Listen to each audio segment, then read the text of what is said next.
മാതാപിതാക്കളോടുള്ള ബന്ധത്തിന്റെ ബഹുമാനം നമ്മൾ നല്ലോണം മനസ്സിലാക്കണം.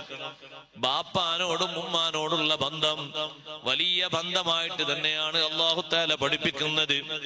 ഖുർആനിൽ എവിടെയും അല്ലാഹുവിനെ ഇബാദത്തെടുക്കാൻ പറഞ്ഞപ്പോൾ ആദ്യം പിന്നെ ചേർത്തി പറയുന്ന ഒന്ന് അല്ലാഹുവിനെയും റസൂലിനെയും അംഗീകരിക്കണമെന്ന് വ്യത്യസ്ത സ്ഥലങ്ങളിൽ പറഞ്ഞിട്ടുണ്ട്. വഅബ്ദുല്ലാഹ് വലാ തുശ്രികൂ ബിഹി ശൈആ. അല്ലാഹുവിനെ ഇബാദത്തെടുക്കണം. തൊട്ട് താഴെ അല്ലാഹു പറയുന്നു വബിൽ വാലിദൈനി ഇഹ്സാനാ. മാതാപിതാക്കളെ നല്ലോണം സേവിക്കണം, നല്ലോണം ബഹുമാനങ്ങൾ കൊടുക്കണം, സന്തോഷങ്ങൾ കൊടുക്കണം, അവർക്ക് ഖാദിമീങ്ങളായി വർത്തിക്കണം. അവർക്ക് വേണ്ട ഖിദ്മത്തിന് രാത്രി ഉറക്കമൊഴിക്കേണ്ടി വന്നാൽ അത് വലിയ സന്തോഷമാണ്. പകല് അവർക്ക് നേരം പോക്കിന് വേണ്ടി കുറച്ചു നേരം അവരുടെ അടുത്തിരിക്കേണ്ടി വന്നാൽ അത് വലിയൊരു ധർമ്മമാണ്. സന്തോഷങ്ങൾ കൊടുക്കണം. എല്ലാ വക സന്തോഷങ്ങളെ കൊണ്ടും അള്ളാഹുവിനോട് നാം നിർവഹിക്കുന്ന ആരാധനകൾക്ക് വലിയ സ്വീകാര്യത ലഭിക്കും. തൊട്ടു താഴെ അല്ലാഹു ഒരു 8 നമ്പർ എണ്ണി പറയുന്നുണ്ട്. വബിൽ വാലിദൈനി ഇഹ്സാനൻ വബിദിൽ ഖുർബാ വല്ലതാമാ വൽമസാകീനി വൽജാരിദിൽ ഖുർബാ വൽജാരിൽ ജുനുബി വസ്സാഹിബി ബിൽ ജംബി വബിനിസ് സബീലി വമാ മലക്കത് അയ്മാനുക്കും. ഇവരോടൊക്കെ നല്ല ബന്ധങ്ങൾ ചേർക്കണം. ഇതിൽ ആദ്യം പറഞ്ഞത് മാതാപിതാക്കളെയാണ്. കാരണം ആ മാതാപിതാക്കളുടേക്കുള്ള ബഹുമാനം അത് മനുഷ്യരോട് മൊത്തം അള്ളാഹുവിന്റെ ഒരു വസിയ്യത്താണ്. ഖുർആനിൽ അല്ലാഹു തആല എല്ലാ മനുഷ്യരോടും മുഅ്മിനീങ്ങളോട് നല്ല അള്ളാഹുവോട് പ്രയോഗിച്ചത് വവസ്സൈനൽ ഇൻസാൻ, മനുഷ്യരോടാ. മനുഷ്യകുലത്തോട് നമ്മൾ വസിയ്യത്ത് ചെയ്യുന്നു ബിവാലിദൈഹി ഇഹ്സാന. മാതാപിതാക്കൾക്ക് വലിയ സേവനം ചെയ്യണം, ഗുണം ചെയ്യണം. അവിടൊക്കെ പ്രയോഗിച്ചൊരു വാക്കാണ് ഇഹ്സാൻ. അതുകൊണ്ട് ഖുർആൻ പണ്ഡിതന്മാര് പറഞ്ഞു അങ്ങനെ തന്നെ അല്ലാഹു തആല പ്രയോഗിക്കാനുള്ള കാരണം ഇഹ്സാൻ എന്ന് സാങ്കേതിക അർത്ഥത്തിൽ ഉപയോഗിക്കുന്ന വേറൊരു തലമുണ്ട്. ആത്മീയമായ വലിയൊരു മുന്നേറ്റമാണ് ഇഹ്സാൻ. ഈമാനും ഇസ്ലാമും ഒക്കെ ചോദിച്ചതിന് ശേഷം ജിബ്രീൽ അലൈഹിസ്സലാം എന്ന് ഇഹ്സാൻ ചോദിച്ച ഒരു രംഗമുണ്ടല്ലോ ഹദീസുകളിൽ. അതേപോലത്തെ ഒരു പ്രയോഗമാണ് ഇവിടെ നടത്തിയത്. എന്താ അങ്ങനെ നടത്താൻ കാരണം? മാതാപിതാക്കൾക്ക് ചെയ്യുന്ന ഖിദ്മത്തിൽ അത്രയും ആത്മാർത്ഥത പാലിക്കണം. അല്ലാഹു തആലാന്റെ വജ്ഹ് മാത്രം വിചാരിച്ച് ചെയ്യണം. വേറെ ഭൗതിക ലക്ഷ്യങ്ങളോ ഇങ്ങോട്ട് വല്ലതും കുറച്ചു കഴിഞ്ഞിട്ട് കിട്ടുന്നോ അല്ലെങ്കിൽ എന്തെങ്കിലും തരുന്നോ ഒന്നും കണക്കാക്കരുത്. അതുകൊണ്ടാണ് അങ്ങനെ പ്രയോഗിച്ചത് ബിൽ വാലിദൈനി ഇഹ്സാനൻ. ഒരു സ്ഥലത്തൊന്നല്ല, ഒരുപാട് സ്ഥലങ്ങളിൽ അല്ലാഹു തആല അതേ പ്രയോഗമാണ് നടത്തിയത്. വസൈനൽ ഇൻസാന ബിവാലിദൈഹി ഇഹ്സാന വസൈനൽ ഇൻസാന ബിവാലിദൈഹി ഹുസ്നാ. അതേ പ്രയോഗങ്ങളാണ് നടത്തിയത്. അപ്പൊ അതുകൊണ്ട് ആ ചെയ്യുന്ന സേവനത്തിൽ കുറവ് വരരുത്. വലിയ വിഷമം പിടിച്ചൊരു വാർത്തയാണ് പത്രത്തിൽ വായിച്ച വാർത്തകളിൽ. ഒരു ഉമ്മ മകനെയും മകളെയും പഠിപ്പിച്ച് നല്ല ഉദ്യോഗ തലങ്ങളിൽ വളർത്തി നല്ല ശമ്പളം കിട്ടുന്ന ഉദ്യോഗസ്ഥന്മാരാക്കി. അതിന് അശ്രാന്ത പരിശ്രമം, ഉമ്മ വേണ്ട ശ്രമങ്ങളൊക്കെ നടത്തി. ഉപ്പ മരണപ്പെട്ട ശേഷം ഇവർക്ക് രണ്ടുപേർക്കും ജോലിയൊക്കെ കിട്ടി, ശമ്പളമൊക്കെ ആയി, രണ്ടുപേരുടെയും കല്യാണങ്ങളൊക്കെ കഴിഞ്ഞ് സ്ഥലങ്ങളും വീടുകളൊക്കെ ആയപ്പോ 2 വീടുകളിലും മാറി മാറി താമസിക്കുന്ന ഉമ്മ അവർക്കൊരു ഭാരമായി മാറിയപ്പോ ഉമ്മാനെ ആ 2 മക്കളും കൂടി വൃദ്ധസദനത്തിലാക്കി. അള്ളാഹു നമ്മളെ കാത്തു രക്ഷിക്കട്ടെ. എന്തൊരു വല്ലാത്ത സഹിക്കാൻ പറ്റാത്തൊരു വാർത്തയാണ്. വൃദ്ധസദനത്തിൽ നല്ല ക്ഷേമൈശ്വര്യത്തോടു കൂടെ തന്നെ ആ ഉമ്മ അങ്ങനെ മുന്നോട്ട് പോകാൻ ഉദാരമതികളുടെ സംഭാവനകൾ കാരണം ആ സഹായങ്ങളൊക്കെ സ്വീകരിച്ച് ഭക്ഷണമൊക്കെ സ്വീകരിച്ച് ഉമ്മ മുന്നോട്ട് പോകുമ്പോ ഈ ഉമ്മ മരണപ്പെട്ടപ്പോൾ ഇവിടെ കൊണ്ടുവന്ന മേൽവിലാസമുള്ളത് മകന്റെയും മകളുടെയും അഡ്രസ്സാണ്. 2 പേരും ഡോക്ടർമാരാണ്. ഇത് തരാറൊന്നുമില്ല, നല്ല തന്നെയാണ്. പക്ഷെ അച്ചടക്ക ബോധമുള്ള അനുസരണമുള്ള ആൾക്കാരാകണം, നന്ദി ബോധമുള്ളവരാകണം. ദുനിയാവ് ഏറെ കിട്ടുമ്പോ സ്വന്തം ഉമ്മാനെയും ബാപ്പാനെയും മറക്കുന്ന ആളുകളാകാൻ പാടില്ല. അങ്ങനെ ആകുമ്പോ പിന്നെ അതിൽ യാതൊരു പ്രത്യേകതയില്ലല്ലോ. മരണപ്പെട്ട അന്ന് ഉദ്യോഗസ്ഥന്മാര്, ബന്ധപ്പെട്ട ആളുകൾ ഇവരെ വിളിച്ചു പറഞ്ഞു, നിങ്ങളുടെ മാതാവ് മരണപ്പെട്ടിട്ടുണ്ട്. 2 പേരും ഒരേ മറുപടിയാ പറഞ്ഞത്. അതാണ് നമുക്ക് സഹിക്കാൻ പറ്റാത്ത മറുപടി. ഇവിടെ കുറെ പരിശോധനക്ക് വന്ന ആളുകൾ ധാരാളമാണ്. തിരക്കാണ്, അതുകൊണ്ട് നാളെ വരാൻ പറ്റുമോ നോക്കട്ടെ. സ്വന്തം മാതാവ് മരണപ്പെട്ടിട്ട് മക്കൾ കൊടുക്കുന്ന മറുപടിയാ സഹോദരങ്ങളെ.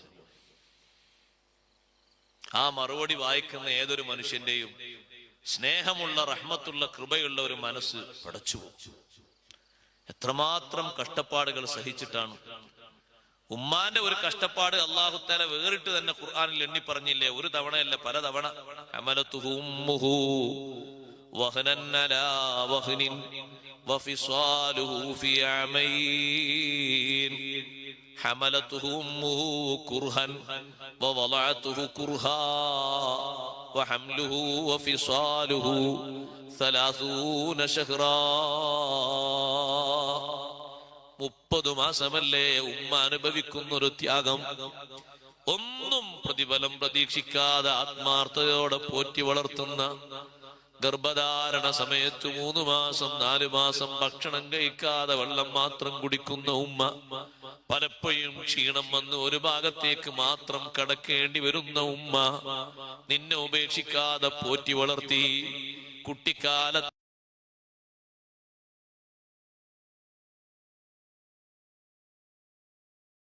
2 വയസ്സിനിടയില് കൃത്യമായി ഒരു രാത്രിയും 4 മണിക്കൂർ 5 മണിക്കൂർ പൂർണ്ണ ഉറക്കം ആ ഉമ്മാക്കില്ല. 1 മണിക്കൂർ കഴിയുമ്പോഴേക്ക് നീ ഒന്ന് കരയുമ്പോ മാറോട് ചേർത്തി നിർത്തി നിനക്ക് നല്ല അമ്മിഞ്ഞ പാല് നൽകി സന്തോഷത്തോടെ നീ മൂത്രമൊഴിക്കുമ്പോ എടുത്ത് ആ പാതിരാത്രിയിൽ ഉറക്കമൊക്കെ കണ്ണിൽ നിന്ന് മാറ്റി കഴുകി വൃത്തിയാക്കി വീണ്ടും അടുത്ത് ഉമ്മ വെച്ച് ചേർത്തി കിടത്തുന്ന ഉമ്മ, 4 മണിക്കൂർ ഒരു ദിവസം പോലും തുടരെ ഉറക്കം കിട്ടാത്ത മാതാവ്, 30 ശഹ്റാ, 30 മാസക്കാലം വലിയൊരു ഭാരമാണ് ആ ഉമ്മ ചുമക്കുന്നത്. എന്നിട്ട് ഉമ്മാനെ മറന്നുപോയിന്നും തിരക്കാണ് നാളെ വരാന്നും പറയുമ്പോ ആ ഉമ്മ കൊടുത്ത മുലപ്പാലിന്റെ വില അറിയാത്തവർ, ആ ഉമ്മ സഹിച്ച സഹനത്തിന്റെയും ത്യാഗത്തിന്റെയും മഹത്വം മനസ്സിലാക്കാത്തവർ അനുദിനം വർദ്ധിച്ചു വരുമ്പോൾ ആശങ്കകൾ ഏറുകയാണ് സഹോദരങ്ങളെ. അള്ളാഹു അതല്ലേ ആ രൂപത്തിൽ പച്ചയായി മനുഷ്യനെ പഠിപ്പിക്കുന്നത്. ഹമലതുഹു ഉമ്മുഹു കുർഹാ വവളഅതുഹു കുർഹാ. തുല്യതയില്ലാത്ത പ്രയാസമാണ് സഹിക്കുന്നത്. പരാതിപ്പെട്ടോ ഇല്ല. ഈ ഉണ്ടാകുന്ന കുഞ്ഞെനിക്ക് വേണ്ടാന്ന് പറഞ്ഞോ ഇല്ല. നൊമ്പര വേദനകളൊക്കെ കടിച്ചിറച്ച് സഹിച്ചുകൊണ്ട് ഉമ്മ പുറത്തേക്ക് ഭൂമിയിലേക്ക് വന്ന നിന്നെ മാറോട് ചേർത്ത് അണച്ചുകൂട്ടി പിടിക്കുകയാണ്. വേദനയുടെ ഒരു പരിഭവവും ഒരാളോടും പങ്കുവെക്കുന്നില്ല. എത്രമാത്രം ഞാൻ വേദനിച്ചു എന്നറിയോ? ഈ കുഞ്ഞ് വേണ്ട എന്ന് തീരുമാനിച്ചു എന്ന് ഉമ്മ പറയുന്നില്ല. സന്തോഷത്തോടെ ഉമ്മ വെക്കുകയാണ്, വാരിപ്പുണരുകയാണ്. നീ എത്ര കരഞ്ഞാലും ഉമ്മാക്ക് നിന്നോട് പരിഭവമില്ല.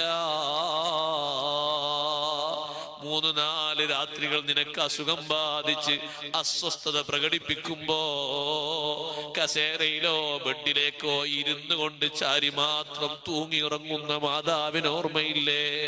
ആ ഉമ്മ ഒന്ന് കടക്കാതെ ഇരുന്നിട്ട് മാത്രമല്ലേ ഉറങ്ങിയത്? നിന്റെ കരച്ചിൽ കൂടുതലാകുമ്പോ തൊട്ടിയുടെ കയറും പിടിച്ച് നിന്ന് ഉറങ്ങുന്ന ഉമ്മയാണ്. അടുത്ത് ഉമ്മയുണ്ട്, മോൻ ഉറങ്ങിക്കോ എന്ന നിലക്ക് ഉമ്മാന്റെ വാസനയും ചൂരും അടുപ്പിച്ചു വെച്ച് ഉമ്മ ഇവിടെ നിൽക്കുമ്പോ ഉറക്കം വരാത്ത കണ്ണുകളാണത്. ആ ഉറക്കം വരാത്ത കണ്ണുകൾക്ക് പ്രായാധിക്യത്തിൽ ഉറക്കം വരാതിരിക്കുമ്പോ ഒന്ന് കാവലിരിക്കാൻ, ഒന്ന് കിന്നാരം പറയാൻ, ഒന്ന് മനസ്സിനെ തണുപ്പിക്കാൻ, ഒന്ന് സന്തോഷം പകരാൻ, ഒന്നുകൊണ്ടും ഉമ്മ വിഷമിക്കണ്ട, കൂടെ ഞാനുണ്ട്. ഒന്നുകൊണ്ടും ബാപ്പ വിഷമിക്കണ്ട, കൂടെ ഞാനുണ്ട്. ഒന്നും നമ്മളെ കൊണ്ട് കഴിയില്ലെങ്കിലും ഒരു വാക്ക് പറഞ്ഞിട്ടെങ്കിലും സമാധാനിപ്പിക്കാൻ മനുഷ്യരൊന്ന് മുന്നോട്ട് വന്നാൽ അതെത്രമാത്രം വലിയ സുഹൃതമാണ്. അതുകൊണ്ട് ഉമ്മമാരെ മറന്നുകൂടാ. സ്വന്തം ഉമ്മ ഹയാത്തിലില്ലെങ്കിലും ഉമ്മയെ പോലെ പ്രവർത്തിച്ച മുഴുവൻ ഉമ്മമാരെയും സ്നേഹം കൊണ്ട് പൊതിഞ്ഞ നേതാവാണ് ആരംഭ റസൂലുള്ളാഹി സ്വല്ലല്ലാഹു അലൈഹി വസല്ലം. നമ്മളത് മറക്കാൻ പാടില്ല. ആ രണ്ട് മക്കളും പറഞ്ഞ മറുപടി പത്രത്തിലൂടെ ഇങ്ങനെ വന്നപ്പോ, വാർത്ത വായിച്ചപ്പോ അറിയാതെ കരഞ്ഞുപോയി, ചിന്തിച്ചുപോയി. പടച്ചോനെ, അവസാനം ബാപ്പയും ഉമ്മയും ഒക്കെ മക്കളെ കൊണ്ട് പൊറുതിമുട്ടിയിട്ട് അവരെ കൊണ്ട് വിഷമിച്ചുകൊണ്ട് ഖബറാളിയെ നോക്കിയിട്ട് യാ ലൈതനീ കുന്തു മകാന സ്വാഹിബി ഹാദൽ ഖബരി, ഈ ഖബറാളിയുടെ സ്ഥാനത്ത് ഞാനായിരുന്നെങ്കിൽ, അയാൾ കിടക്കുന്ന സമയമാകുന്നതിന്റെ മുമ്പ് ഞാനൊന്ന് പോയിരുന്നെങ്കിൽ എന്ന് അവസാന കാലത്ത് പറയുമെന്ന് സയ്യിദുനാ റസൂലുള്ളാഹി സ്വല്ലല്ലാഹു അലൈഹി വസല്ലം പഠിപ്പിച്ച കാലം വന്നോന്ന് ചിന്തിച്ചുപോയി. അന്ന് ആ മക്കള് രണ്ടുപേരും വന്നില്ല, രണ്ട് ഡോക്ടർമാരും അന്ന് വന്നില്ല. പിറ്റത്തെ ദിവസം അവരെപ്പോഴാ വരുന്നത് എന്നറിയുമോ? ആ മരണാനന്ദ ക്രിയകളൊക്കെ വൃദ്ധസദനത്തിലും മറ്റുമുള്ള സാമൂഹ്യ പ്രവർത്തകരും ചേർത്ത് നടത്തിയിട്ട് കുഴിയിലേക്ക് വെക്കുമ്പോഴാണ് രണ്ട് മക്കളും വന്നണയുന്നത്.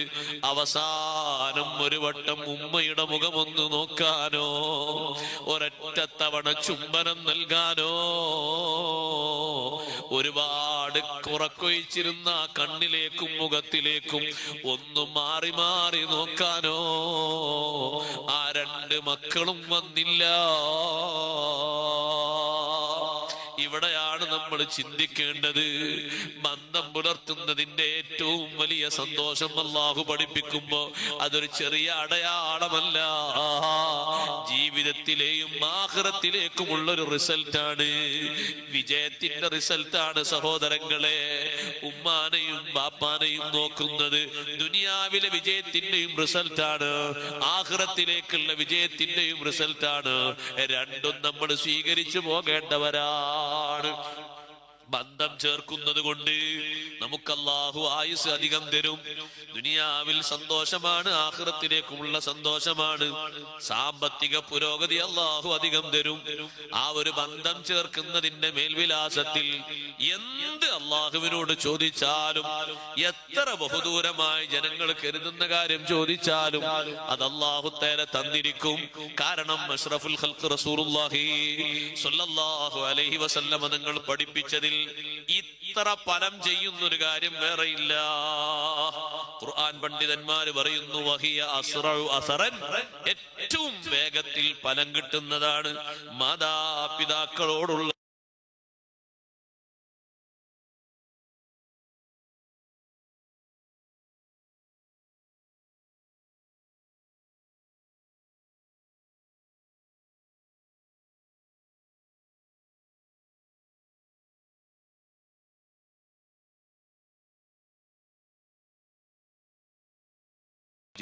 എല്ലാ പാപങ്ങളും ഒരു പക്ഷെ അതിന്റെ അവധി വരെ പിന്തിക്കപ്പെട്ടേക്കാം. അഷ്റഫുൽ ഖൽഖ് സല്ലല്ലാഹു അലൈഹി വസല്ലം പറഞ്ഞു, ഇല്ലൽ ആഖ ലിൽ വാലിദൈൻ, മാതാപിതാക്കളെ വെറുപ്പിക്കുന്നത് ഫഇന്നഹു യുഅജ്ജിലുഹു ലിസാഹിബിഹി ഫിദ്ദുനിയ, അതാ ചെയ്ത ആൾക്ക് ദുനിയാവിൽ വെച്ച് അല്ലാഹു തആല നേരത്തെ തന്നെ കൊടുക്കും, മരിക്കുന്നതിന് മുമ്പ് തന്നെ കൊടുക്കും, കൊടുക്കാതെ കൊണ്ടൂല. അപ്പോ ഫലം കിട്ടുന്നത് പോലെ, ബന്ധം പുലർത്തി സേവനം ചെയ്തതിന് ഫലം കിട്ടുന്നത് പോലെ ഇതും കിട്ടും. ചരിത്രത്തിൽ നമുക്ക് കാണാം, നബിയുല്ലാഹി സുലൈമാൻ അലൈഹിസ്സലാം, അവരെ കാലഘട്ടത്തിൽ സുലൈമാൻ നബി അലൈഹിസ്സലാം വലിയ സൈന്യത്തോടുകൂടെ പോകുമ്പോ എല്ലാവരും ഉണ്ടല്ലോ ആ സൈന്യത്തിൽ.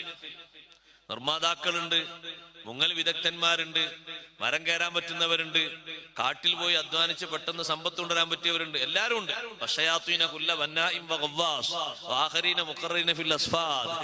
എല്ലാവിധ ശൈത്താന്മാരും സൈന്യങ്ങളൊക്കെ ഉണ്ട്.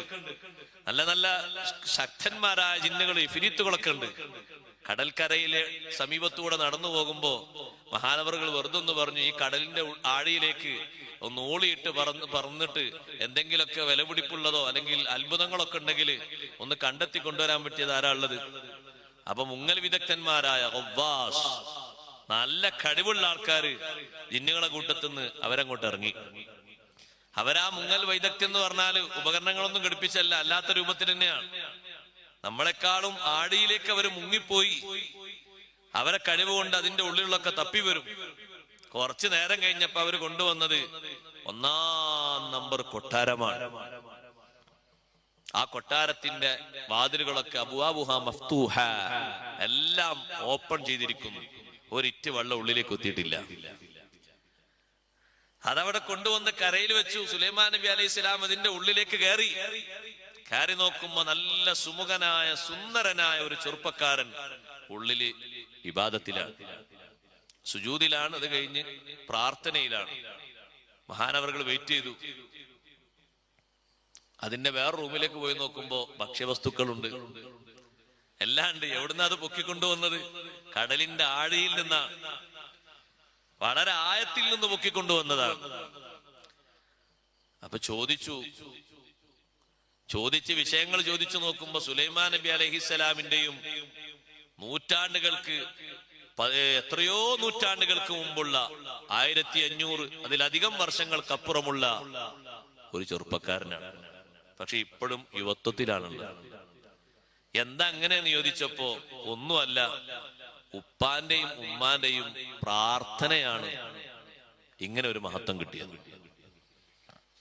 എന്താ ഉപ്പതുവായിരുന്നത്? പഠിച്ചോനെ, എന്റെ മകൻ ഇച്ഛിക്കുന്ന അത്രയും ആഗ്രഹിക്കുന്ന അത്രയും കാലം നിന്റെ ഇബാദത്തിലായിട്ട് നീ ദീർഘായുസം കൊടുക്കണം. ഉമ്മാന്റെ ദ്വായാലും ഇതുണ്ട്. പക്ഷെ ഉമ്മാന്റെ ദ്വായാലും ഒന്നുകൂടി ഉണ്ട്, വലാ തജ്അൽ ലിശ്ശൈത്വാനി അലൈഹി സബീല. ഈ കുട്ടിന്റെ ഇബാദത്തിലോ മറ്റോ പിന്തിരിപ്പനായിട്ട് ഒരു ശൈത്താനെയും നീ ഏൽപ്പിക്കരുത്. നല്ല സന്തോഷത്തോടുകൂടെ ഇബാദത്ത് ചെയ്യാൻ അത്രയും ആഗ്രഹിക്കുന്ന ദീർഘായുസ് നീ അങ്ങ് കൊടുക്കണം. അങ്ങനെ ദ്വാരുന്നതാണ്. ബാപ്പയും ഉമ്മയെയും ഒരുപാട് കാലം ഞാൻ കൊട്ടയിലേറ്റി നടന്ന് സംരക്ഷിച്ചിട്ടുണ്ട്. പ്രായാധിക്യത്തിൽ അവർക്ക് ഞാൻ ഖാദിമായി നിന്നു. എന്റെ വകയാണ് തളർന്നു കിടക്കുന്ന ബാപ്പയെയും ഉമ്മയെയും കുളിപ്പിച്ചതും ഭക്ഷണം കൊടുത്തതും തോളിലേറ്റി നടന്നതും പലപ്പോഴും എന്റെ തോളിലേക്ക് അവരെ ശരീരങ്ങൾ വെച്ച് ചുമന്ന് നടന്നതും കൊട്ടയിലാക്കി കൊണ്ടുനടന്നതും ഒക്കെ ഞാനാണ്. ഞാൻ എപ്പോ ഭക്ഷണം കൊടുത്താലും ഉമ്മയും ദ്വാർക്കും ബാപ്പയും ദ്വാർക്കും. കണ്ണടക്കുന്നതിന്റെ മുമ്പും രണ്ടുപേരും അങ്ങനെ ദ്വാരുന്നു. എന്റെ മടിയിൽ കിടന്നിട്ടാണ് ബാപ്പയും ഉമ്മയും സന്തോഷത്തോടെ വിടവാങ്ങിയത്. ആ ഒരു ദുആഇന്റെ സൗന്ദര്യം കൊണ്ടാണ് ഇത്രയും നൂറ്റാണ്ടുകളായിട്ട് ഒരു പ്രശ്നമില്ലാതെ ഒരു വിഷമമില്ലാതെ ഞാൻ ഇതിന്റെ ഉള്ളിൽ കഴിയുന്നത്. സുലൈമാൻ നബി അലൈഹി സ്വലാം സന്തോഷം കൊണ്ട് ചോദിച്ചു, നിങ്ങൾ നമ്മളെ കൂടെ കൊട്ടാരത്തേക്ക് വരുന്നോ? ഈ ചരിത്രങ്ങളോ കേട്ടപ്പോ ഒരു വല്ലാത്ത സംഭവമാണല്ലോ. നിങ്ങൾ കൊട്ടാരത്തിലേക്ക് വരുന്ന സൗകര്യങ്ങളൊക്കെ ഇഷ്ടം പോലെ നിങ്ങൾക്ക് തരാം. ഇല്ല, എന്നെ നിർബന്ധിപ്പിക്കരുത്. നിങ്ങൾ അള്ളാഹുവിന്റെ നബിയാണ്, ഞാൻ നിങ്ങൾക്ക് വിധേയപ്പെട്ടില്ല എന്ന് പറയരുത്. ഞാൻ ഈ നിൽക്കുന്ന സ്ഥാനത്ത് തന്നെ നിൽക്കാം. നിങ്ങളുടെ സഹായികളോട് എന്റെ സ്ഥാനത്തേക്ക് തന്നെ എന്നെ മടക്കാൻ പറഞ്ഞാൽ മതി. അതല്ലേ എന്തൊരു ഫലാണ്. ചില മഹാത്മാക്കളായ ഉമ്മമാരും ഉപ്പമാരൊക്കെ ചോദിച്ചത് മക്കൾക്ക് വേണ്ടി അങ്ങനൊക്കെ ചോദിക്കാൻ പറ്റുമോ ചിന്തിച്ചു പോകും. അത്രയും ചോദിച്ചിട്ടുണ്ട്. ആ ചോദിച്ചതിനൊക്കെ അത്രയും അസറാണ്. അതേ രൂപത്തിൽ തന്നെ തിരിച്ചുകൊണ്ട് നമ്മൾ നല്ല ഗൗരവത്തോടെ കണക്കാക്കേണ്ട, എപ്പോഴും ചിന്തിക്കേണ്ട ഒരു വിഷയമാണ്. നമ്മുടെ മക്കളിൽ നമുക്ക് എതിര് വരാതിരിക്കാൻ നമ്മൾ ചെയ്യേണ്ട ഏറ്റവും പ്രധാനപ്പെട്ട ഒരു കാര്യമാണത്. എന്ത്? ബിർറു അബാഅക്കും തബിർറുക്കും അബ്നാഉക്കും. മാതാപിതാക്കൾക്ക് നിങ്ങൾ ഗുണം ചെയ്യണം, നിങ്ങളെ മക്കൾ നിങ്ങൾക്കും ഗുണം ചെയ്യും. നമ്മളെ വാപ്പാക്കും ഉമ്മാക്കും ഖിദ്മത്ത് ചെയ്യുമ്പോ, സേവനം ചെയ്യുമ്പോ ഉറപ്പായിട്ട് നമ്മളെ മക്കൾ നമുക്ക് ഗുണം ചെയ്യും, സേവനം ചെയ്യും. ഒരു ആശങ്കയും വേണ്ട. അത് കിട്ടുന്ന ഒരു സന്തോഷമാണ്. പലരും മക്കളെ കാണാനില്ല, അവരെ കൊണ്ട് കാര്യമില്ല, ഉണ്ടായിട്ടും പുരയിലുണ്ടായിട്ടും വളർന്നിട്ടും ഒരു കാര്യമില്ല എന്നൊക്കെ പറയുമ്പോ അനുഭവിക്കുന്ന സുഖങ്ങൾ, സന്തോഷങ്ങൾ അനുഭവിക്കുന്ന എത്രയോ ആളുകളുണ്ട്. അതിന്റെ കാരണം അവരുടെ വാപ്പക്കും ഉമ്മക്കും ഹിദ്മത്തിലായി വർത്തിച്ചത് കൊണ്ട് ഈ മക്കള് വാപ്പാനെ വിട്ടുപോകൂല, ഉമ്മാനെ വിട്ടുപോകൂല. അപ്പാക്ക് സുഖമില്ലാതായി, മോനെ ഇന്ന് കടയിൽ പോണില്ല, ഇന്ന് ഞാൻ ലീവാക്കിയാണ്, ഞാൻ കടക്കാരോട് വരൂലാണോ? അല്ല മോൻ പോയിക്കോ. അല്ല അപ്പ ഞാൻ പോണില്ല, ഞാൻ നിങ്ങളെ കൂടെ ഇവിടെ ഉണ്ട്, എനിക്ക് കുഴപ്പമൊന്നുമില്ല, പോയിക്കോ. അല്ല എനിക്ക് പോകാന്ന് തോന്നുന്നില്ല. എല്ലാവരും പോയിട്ട് ഞാൻ ഒറ്റക്കായി ഉപ്പാക്ക് തോന്നരുത്. എല്ലാ മക്കളും അവിടെ നിൽക്കുക. അങ്ങനെ 2-3 ദിവസം റെസ്റ്റോ കഴിഞ്ഞ് ഉപ്പ റാഹത്തോടെ എല്ലാരും നിങ്ങൾ പൊയ്ക്കോളി, കുഴപ്പമൊന്നുമില്ല, ഉണ്ടെങ്കിൽ ഞാൻ വിളിക്കാം എന്നൊക്കെ സന്തോഷം പറഞ്ഞപ്പോഴാണ് പിന്നെ ആ മക്കൾ പോകുന്നത്. ഇങ്ങനെ അവര് ആ ബാപ്പയെയും ഉമ്മയും ചുറ്റിപ്പറ്റി നോക്കാനുള്ള കാരണം എന്താ? ഒന്നും ഇല്ലാത്ത കാലത്ത് ഈ ഉപ്പയുടെ ഉപ്പയെയും ഉമ്മയെയും അതുപോലെ പൊന്നുപോലെ നോക്കിയിട്ടുണ്ട്. ആ നോക്കിയതിന്റെ ഗുണമായിട്ട് അല്ലാഹു തആല നൽകുന്നതാണിത്. അതുകൊണ്ടാണ് ആ ഹദീസ് നബി സല്ലല്ലാഹു അലൈഹി വസല്ലം നിങ്ങൾ പഠിപ്പിച്ചത്, ബിർറു ആബാഅക്കും തബിർറുക്കും അബ്നാഉക്കും. നിങ്ങളുടെ പിതാക്കൾക്ക് മാതാക്കൾക്ക് നിങ്ങൾ ഗുണം ചെയ്യണം, നിങ്ങളുടെ മക്കൾ നിങ്ങൾക്ക് ഗുണം ചെയ്യും. നമ്മളെ ഇന്തം പറഞ്ഞ തൊട്ട് ഉടനെ അല്ലാഹു തആല പറയുന്നു, വബിദിൽ ഖുർബാ, കുടുംബക്കാരോടും സേവനം ചെയ്യണം. വല്യതാമ, ബന്ധം പുലർത്തേണ്ട വേറൊരു വിഭാഗമാണ് സമൂഹത്തിൽ അനാഥകൾ. വൽ മസാക്കീൻ, അഗതികൾ. നബി